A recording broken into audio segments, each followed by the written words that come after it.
হলুদ দিয়ে চিংড়ি মাছগুলো অল্প ফ্রাই করে নিয়েছি।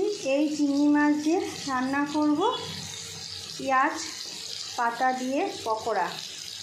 পেঁয়াজ পাতাগুলো কেটে নিলাম, নুন, হলুদ আর বেসন দিয়ে মেখে নেব। লঙ্কা, গোলমরিচ আর আদা পেস্ট করে নিলাম, এটা দিলাম। আর চিংড়ি মাছ হালকা ভেজে নিয়েছিলাম, সেগুলো দিয়ে একসঙ্গে মেখে পকোড়া বানাবো।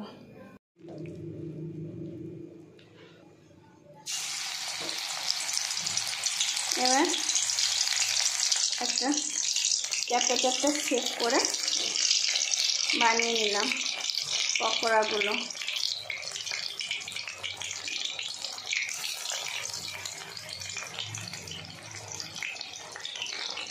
হয়ে গেছে পকোড়াগুলো, এবার নামিয়ে নেব।